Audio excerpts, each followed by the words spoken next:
بسم اللہ الرحمن الرحیم۔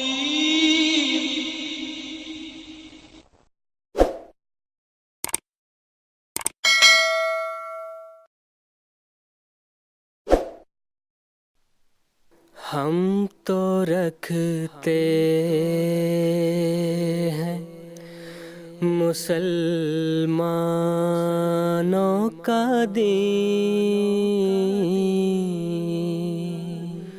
دل سے ہے خدا میں ختم المرسلین،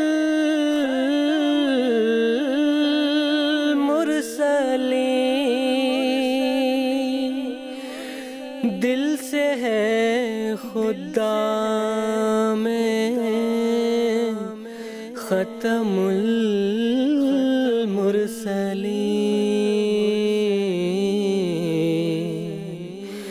ختم المرسلین۔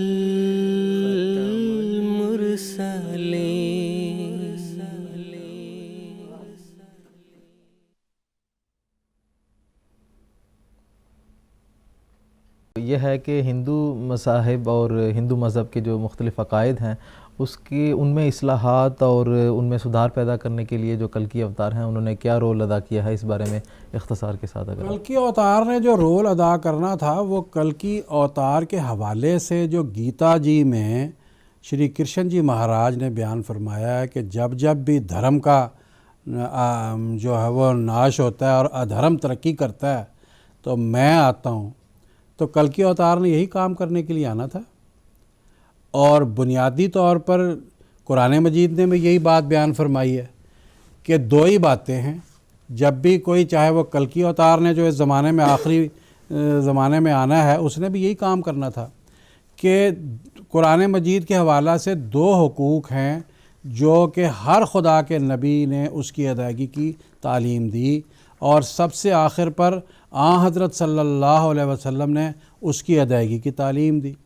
اور وہ پہلا ہے حقوق اللہ، دوسرا ہے حقوق العباد۔ حقوق اللہ کا مطلب یہ ہے کہ کلکی اوتار نے یہ بتانا تھا کہ اللہ تعالیٰ کے حقوق کس طریقے سے ادا کرنے ہیں۔ اللہ تعالیٰ واحد اور لا شریک ہے، وہ مورتی پوجا وغیرہ ٹھیک نہیں، یا یہ ہے کہ جیسے آریہ دھرم کے بعد دھرم والے لوگوں میں یہ بات پائی جاتی ہے کہ مادہ اور روح بھی اپنے الگ خالق ہیں، جیسے خدا خالق ہے، تو وہ بھی ایک لحاظ سے مورتی پوجا ہی ہو گئی، مادہ اور روح کو خالق کائنات قرار دے دیا گیا۔ تو حضرت اقدس مسیح موعود علیہ السلام نے جو کلکی اوتار ہیں، ایک تو حقوق اللہ کی حفاظت فرمائی اور دوسرے حقوق العباد، یعنی بندوں کے حق ادا کرو۔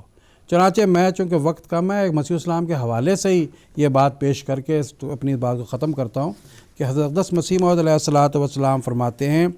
وہ کام جس کے لیے خدا نے مجھے مامور فرمایا ہے وہ یہ ہے کہ میں خدا میں اور اس کے مخلوق کے رشتہ میں جو کدورت واقع ہو گئی ہے اس کو دور کر کے محبت اور اخلاص کے تعلق کو دوبارہ قائم کروں، اور سچائی کے اظہار سے مذہبی جنگوں کا خاتمہ کر کے صلح کی بنیاد ڈالوں، اور وہ دینی سچائیاں جو دنیا کی آنکھوں سے مخفی ہو گئی ہیں ان کو ظاہر کروں، اور وہ روحانیت جو نفسانی تاریکیوں کے نیچے دب گئی ہے اس کا نمونہ دکھلاؤں، اور خدا کی طاقتیں جو انسان کے اندر داخل ہو کر توجہ یا دعا کے ذریعہ نمودار ہوتی ہیں، حال کے ذریعہ سے نہ محض قال سے ان کی کیفیت بیان کروں، اور سب سے زیادہ یہ کہ وہ خالص اور چمکتی ہوئی توحید جو ہر ایک قسم کے شرک کی آمیزش سے خالی ہے، جو اب نابود ہو چکی ہے، اس کا دوبارہ قوم میں دائمی پودا لگاؤں، اور یہ سب کچھ میری قوت سے نہیں ہوگا